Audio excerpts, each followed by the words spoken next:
Muy buenas tardes para todos y bienvenidos a una nueva sesión de Estudiemos Juntos la Biblia. Hoy vamos a iniciar con las cartas a los Corintios. Creo que hoy vamos a ver la primera. Eh, es muy importante que sepamos que en el Nuevo Testamento solo tenemos dos cartas enviadas a los Corintios por Pablo, pero en realidad hubo más. La primera carta, que es anterior a nuestra primera carta a los Corintios, pues no aparece en nuestra Biblia. Dice en el capítulo, en 1 Corintios capítulo 5, versículo 9: os he escrito por carta que no os juntéis con los fornicarios. La segunda carta a los Corintios es nuestra primera carta. Dice en 1 Corintios 1:11: porque he sido informado acerca de vosotros, hermanos míos, por los de Cloe, que hay entre vosotros contiendas. Eso está, como ya les dije, en 1 Corintios 1:11.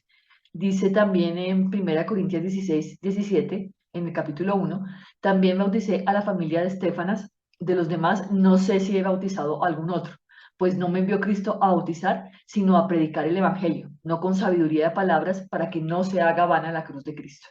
Entonces vemos que hay tres cartas. Nosotros tenemos la segunda y la tercera, que son nuestra primera y nuestra segunda carta.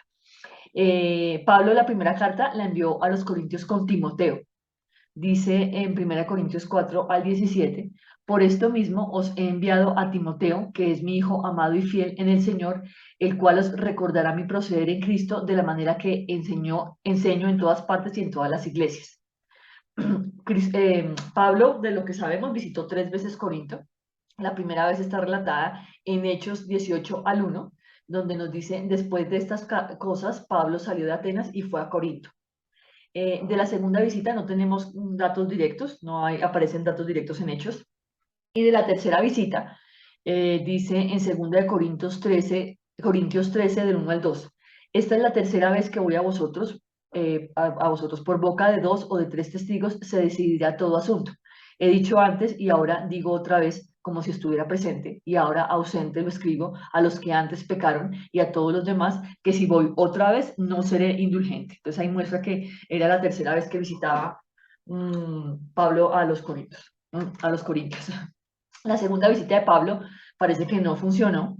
Ellos siguieron haciendo las cosas de manera incorrecta y Pablo escribe una carta especialmente dura, porque dice en 2 Corintios 2 al 4: porque por la mucha tribulación y angustia del corazón os escribí con muchas lágrimas, no para que fueseis contristados, sino para que supieseis cuán grande es el amor que os tengo.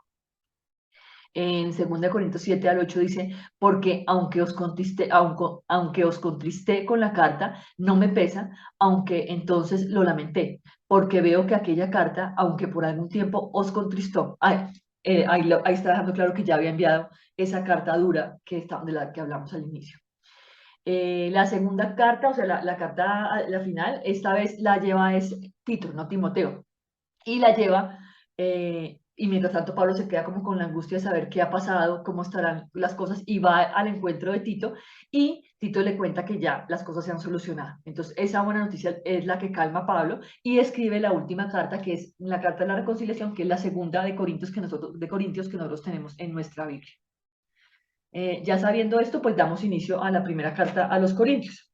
Dice en el capítulo 1, versículos 2 al 13: a la iglesia de Dios que está en Corinto, a los santificados en Cristo Jesús, llamados a ser santos, con todos los que en cualquier lugar invocan el nombre de nuestro Señor Jesucristo, Señor de ellos y Padre nuestro, gracia y paz a vosotros, de Dios nuestro Padre y del Señor Jesucristo. Otra vez aquí tenemos claro que los santos no son esas estatuillas, no son esas hechuras de hombre, hechuras con mano, de personas a las que hay que rendirles culto, a las que hay que venerar. No, los santos somos nosotros, los que somos hijos de Dios, los que hemos aceptado el sacrificio de Jesucristo y que estamos todos los días siendo perfeccionados para el Señor. Entonces, los santos no es una estatua a la que yo le rinda culto, hecha con manos de hombre, de cualquier material, sino que somos nosotros que estamos todos los días siendo cambiados y transformados por el Señor.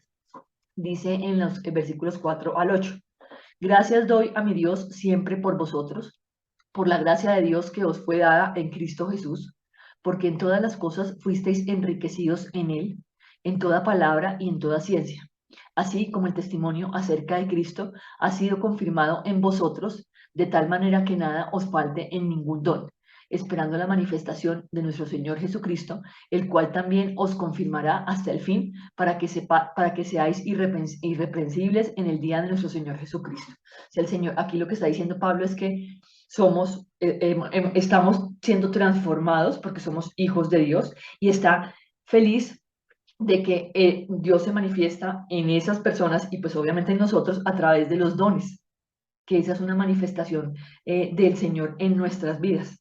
Y entonces dice que Él está orando por ellos y que Dios, que Jesucristo es el que nos va a confirmar. Hasta el fin vamos a seguir siempre de la mano de Jesucristo haciendo las cosas de la manera que Él nos ha enseñado. En el capítulo 1, versículo 18 dice, porque la palabra de la cruz es locura a los que se pierden, pero a los que se salvan, esto es, a nosotros, es poder de Dios. Esto es súper importante porque a veces cuando le hablamos a las personas de la palabra, le hablamos de Dios, de Jesús, la gente suele pensar que somos unos fanáticos y que estamos locos.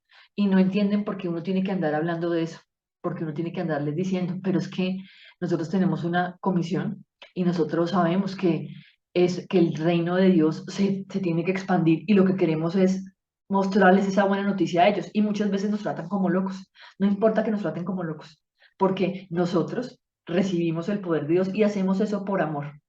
Entonces, el centro de nuestra predicación siempre va a ser esa cruz de Cristo. Dios nos escogió a nosotros no porque fuéramos perfectos, porque ya sabemos que somos pecadores y que hemos pecado y seguimos pecando así no queramos, pero Dios nos escogió a nosotros, entonces nosotros estamos haciendo la tarea que Dios nos dio. Y nos escogió porque éramos débiles, no porque éramos fuertes, ni mucho menos, y nos escogió no para que nosotros nos engrandezcamos, no para que nosotros pensemos que somos más, ni mucho menos, sino para que tratemos de llevar esa palabra a otros y mostrarles cómo es el reino de Dios. Dice, de manera que yo, hermanos, no pude hablaros como a espirituales, sino como a carnales, como a niños en Cristo.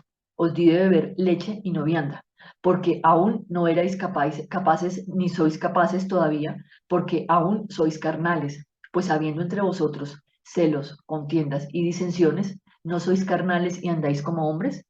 Aquí les está explicando, aquí ya empezamos a ver por qué es que envía la carta, esa segunda carta a los Corintios, es porque ellos estaban teniendo disputas internamente y estaban haciendo cosas que no estaban correctas. Entonces peleaba, había celos, había disensiones y él les dice que están actuando como niños espirituales y ya deberían conocer el Evangelio y saber qué es lo que quiere Cristo y cómo se deben comportar. No estaba pasando eso. Por eso le envía esta carta. Nos deja claro, Pablo, tres cosas importantes. Primero, que un líder es un servidor de Cristo. Recordemos siempre que nosotros somos siervos y somos siervos de Cristo. Si somos siervos de Cristo, somos siervos de nuestros semejantes. Tenemos que actuar como siervos. No debemos buscar el poder, ni figurar, ni estar de primeras en las congregaciones, ni ser los que más hablan. No, tenemos que hacer las cosas por amor a Cristo, siendo servidores también de esas personas que nos rodean. Eso está en 1 Corintios capítulo 1, capítulo 4, versículo 1. Dice en capítulo 4, versículos 2 al 6, que no nos tengan por siervos, que nos tengan por siervos, perdón, no con ninguna jerarquía por encima de nadie. Entonces hay personas que porque conocen el Evangelio, o porque saben algo, generalmente eso pasa, tienen algún conocimiento superior a los demás, creen que están por encima y que pueden mandar y que pueden dar órdenes y que pueden decidir, pero nosotros no estamos en esta tierra para eso. Nosotros estamos en esta tierra para hacer lo que Jesús hizo y Jesús demostró que era siervo. Jesús hizo las cosas de manera que nosotros así las debemos hacer. No vayamos más allá de lo que dice la Biblia, eso está en en los versículos 7 al 13 de ese capítulo 4, y es, a veces actuamos por encima de las cosas de las cosas que están escritas en la palabra. Tenemos que ceñirnos a lo que dice la escritura. Cuando nos inventamos cosas, cuando decidimos poner en nuestra boca para que otros hagan cosas que no están en la palabra, estamos errando y estamos pecando. Y eso no debe ser así. Debemos ir a la palabra y que la palabra nos hable y no ir más allá. no aceptar doctrinas de hombres porque dicen que están basadas en la Biblia, pero no, ni siquiera nos tomamos el trabajo de ir a mirar qué es lo que de verdad dice la palabra sobre eso que está diciendo esa persona. Entonces debemos tener esa posibilidad de acercarnos a la palabra y de discernir qué está bien y qué no está bien, qué corresponde a lo que dice la escritura y qué no corresponde. Aquí ya empezamos con el versículo 5 y nos cuenta cómo algunos sí, algunos corintios están viendo que los pecados son como, ay, tan lindo, no, pues es que eso es romántico, porque, ay, pues eso es por amor que lo hacen. No, los pecados son pecados, no se deben ver de manera romántica. Nos habla de la gente de la congregación que debe ser sometida a disciplina. O sea, nosotros no podemos pensar que porque somos hijos de Dios podemos hacer lo que queramos. Nosotros tenemos que someternos a la disciplina y la disciplina nuestra es la disciplina de Dios. Él nos deja claro cómo tenemos que actuar. Y los que no se someten a la disciplina, los que no nos sometemos a la disciplina, pues no vamos a tener la salvación. Y va a venir un día del Señor donde Él va a ejecutar su justicia como lo hizo en el Antiguo Testamento, como lo vimos a través de los profetas, como lo vimos a través de los libros del Antiguo Testamento. Y cuando Él venga, nosotros, si estamos haciendo las cosas de manera incorrecta, vamos a ser juzgados. Todos vamos a recibir el juicio y vamos a perder esa salvación. ¿Por qué? Porque no aceptamos la disciplina, porque pensamos que porque somos hijos de Dios podemos hacer lo que queramos pasando por encima de los demás y pecando sin problema. Y resulta que eso no es así. Hay un problema grandísimo y es el tema del dinero. Y es que empiezan a haber pleitos por ese dinero. Entonces, en el capítulo 6, versículos 1 y 8 de Primera de Corintios, Pablo empieza a hablar de eso. Adicionalmente, en el capítulo 6, versículos de 12 al 20, del 12 al 20, nos habla cómo nuestro templo es templo del Espíritu Santo y que no podemos ni profanarlo ni contaminarlo y que no podemos estar siguiendo a personas que no siguen a Jesús y haciendo las cosas de esas personas, lo que esas personas plantean. Y esto se ve mucho ahora. Hay gente que se ha inventado nuevas doctrinas y filosofías que vienen de mucho tiempo atrás y la gente las sigue y son hijos de Dios, pero están siguiendo unas doctrinas que no son correctas y que no van conforme a las escrituras. Entonces nosotros tenemos que saber elegir y saber discernir lo bueno de lo malo. Nos habla sobre el matrimonio, eso está en el capítulo 7, versículos del 1 al 11, y él deja claro que él no tiene problema en no estar casado, porque esa posición sexual que tenemos todos, para él no es un problema, ni se preocupa por eso. Entonces, él dice que los humanos tenemos eso y que es importante que si una persona tiene eso, pues se case. Pero cuando uno se casa, adquiere un compromiso y ese compromiso es vivir en función del otro. Acordémonos que cuando una persona se casa, cuando una mujer y un hombre se casan, son un solo hombre, o sea, son uno solo. Y si son uno solo, entonces yo tengo que pensar en función del otro, no en función mía, no pensar, no ser egoísta. Y el matrimonio es para toda la vida eh, por la, por el pecado humano, por la maldad humana, por lo que nos pasa a nosotros, se ha vuelto temporal. Entonces, una persona que está con otra decide en un momento que se acaban las cosas y así se quedó y listo. Pasa y no hay problema porque esa persona decidió que eso era temporal. Pero Pablo deja claro que el matrimonio no es temporal, el matrimonio es para siempre. Y esto aquí lo vuelve y lo ratifica en esos versículos del 1 al 11 de ese capítulo 7.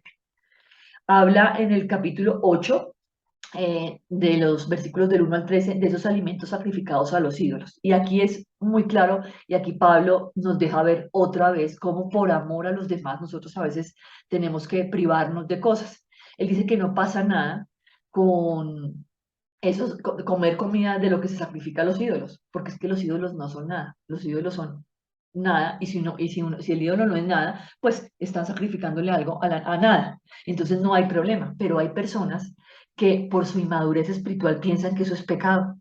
Entonces, si yo veo que esa persona con la que yo estoy piensa que eso es pecado, pues ¿para qué como de eso? Y eso en esa época pues se veía más.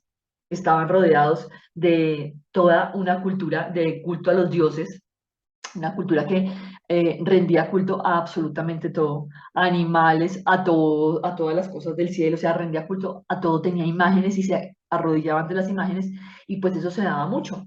Entonces le estaban poniendo a un alimento que habían sacrificado a un ídolo, lo estaban poniendo en la mesa de las personas y las personas decían, si hago esto estoy pecando. Entonces Pablo dice, no te, o sea, que a ti te muevas el amor y no hacer caer en a esa persona. Si esa persona piensa que eso es un pecado, pues tú tampoco comas de eso. Entonces, renunciamos a esos derechos que tenemos porque lo más importante es el respeto para el otro. Eso está en los versículos, en el capítulo 9, versículos del 1 al 11.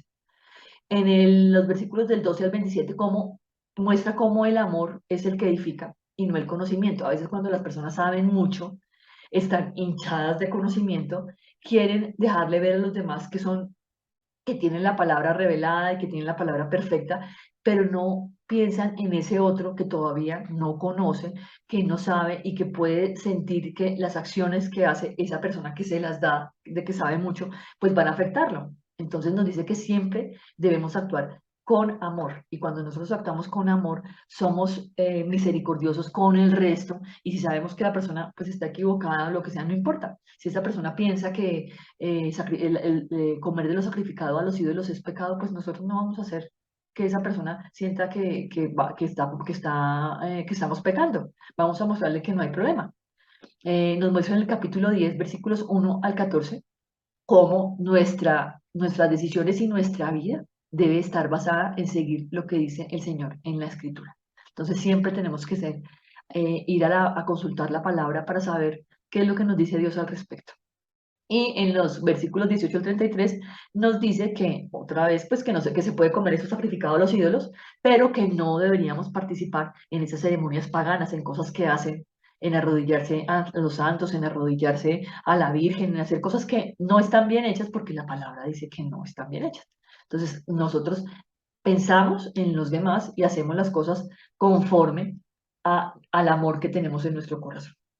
En el capítulo 11 nos habla mucho sobre ese culto en la iglesia, cómo es ese culto. Nosotros estamos acostumbrados a un culto que en esa época pues no era así, que se ha venido distorsionando con los siglos. En esa época se reunían el primer día de la semana, que es el domingo, y siempre se celebraba la cena del Señor, siempre, o sea, siempre partían el pan y el vino. Las mujeres podían intervenir, oraban y profetizaban. Y Pablo aquí deja una cosa clara, es que es el velo, es el cabello que nos ha dado Dios. Las mujeres generalmente tienen el pelo largo y los hombres pues lo tienen corto y ese velo pues es nuestro cabello. En los versículos 17 al 22 de ese capítulo 11 nos da un modelo de cómo es la cena del Señor y nos habla de que es una celebración de carácter festivo en el que se participa del pan y el vino y hay una comida fraternal, o sea, están todos pensando en sus hermanos, están todos compartiendo ese pan y ese vino. Y es algo muy importante lo que nos muestran los versículos 23 al 26, es que cuando comemos ese pan y bebemos el vino, no estamos tomando la sangre de Cristo y comiendo la carne de Cristo. Eso ni esa cena del Señor es un sacrificio, es una conmemoración en memoria de Jesucristo. No es que esté ahí la sangre, ni que el vino se convierta en sangre, ni que el pan se convierta en carne, ni que estemos comiendo la carne y la sangre del Señor. No, estamos conmemorando y regocijándonos en ese sacrificio que hizo Jesús en la cruz. Entonces es una manifestación de la unión del cuerpo de Cristo y conmemoramos ese nuevo pacto que fue sellado por la sangre de Jesús, que se dio por nosotros para morir en esa cruz, para que nuestros pecados fueran perdonados y para que tuviéramos ese camino hacia el Padre, para abrir ese camino. En los 3 siguientes capítulos, Pablo nos empieza a hablar de los dones y carismas que son concedidos por el Espíritu Santo y que son muy relevantes en la vida de la iglesia. En el capítulo 12, versículos 1 al 6, nos habla de la Trinidad. Se dice que el mismo es el Espíritu, el Señor es Cristo y Dios es el Padre. Y que son importantes los dones del Espíritu Santo. Entonces, los dones se les dan a todas las personas que han experimentado la conversión. Esos dones tienen que ser para servicio de la iglesia. Esos dones me deben permitir hacer algo, ayudar al crecimiento de la iglesia. Entonces nos muestran en los versículos 7 al 11 que el Espíritu Santo es el que reparte esos dones, los reparte como quiere. Y nos habla de que no es una congregación en la que hay una cabeza, porque es que la cabeza es Cristo. La cabeza siempre tiene que ser Cristo. Simplemente toda la congregación tiene algún don y ese don se comparte y el Espíritu lo da como quiere ese don. Entonces la iglesia se tiene que ordenar de acuerdo a esos dones, de acuerdo con esos dones, perdón, no de acuerdo a que hay una cabeza y de ahí hay unas personas que vienen debajo y se vuelve una pirámide. No, la iglesia no es una organización jerárquica. La iglesia es una organización donde hay dones y está organizada de acuerdo con esos dones.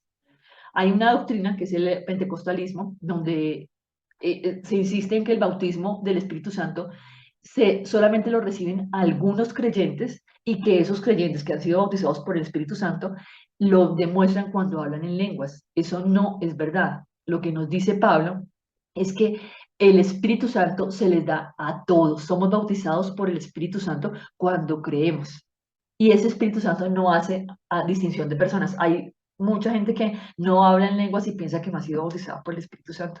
Resulta que cuando nosotros creemos, el Espíritu Santo nos bautiza a todos y ya somos hechos un solo cuerpo. Eso es súper importante porque hay personas que se preocupan mucho por eso, porque no han hablado en lenguas y sienten que es que no son lo suficientemente buenas para haber recibido el bautismo del Espíritu Santo. Pero eso es una doctrina pentecostal que no está aquí. Entonces, en los versículos 14 al 31 nos muestra cómo la cabeza es Cristo y el resto somos los miembros. Y somos miembros que cada uno cumple una función distinta, no tenemos que hacer lo mismo. Cumplimos funciones distintas, pero todos son para el servicio de la iglesia. Dice en el capítulo 13, versículos 1 al 2. Si yo hablase lenguas humanas y angélicas y no tengo amor, vengo a ser como metal que resuena o címbalo que retiñe. Y si tuviese profecía y entendiese todos los misterios y toda ciencia, y si tuviese toda la fe, de tal manera que trasladase los montes, y no tengo amor, nada soy. Entonces, el amor es el que nos tiene que mover. El amor hace que yo deje de hacer cosas que a la otra persona le parecen mal, para no hacerla caer y para no hacerla sentir que estoy en contra de ella. El amor es sufrido, es benigno, el amor no tiene envidia, el amor no es jactancioso, no se envanece, no hace nada indebido, no busca lo suyo, no se irrita, no guarda rencor, no se goza de la injusticia, mas se goza de la verdad. Todo lo sufre, todo lo cree, todo lo espera y todo lo soporta. Así tenemos que andar nosotros, en amor, dejar las envidias, dejar de irritarnos, de molestarnos, no, andar en amor y saber que ninguno es perfecto y que todos estamos en proceso de crecimiento en el Señor. En los versículos del 8 al 13 nos habla de que esos dones son parte fundamental del funcionamiento de la iglesia y que una iglesia no puede funcionar sin dones.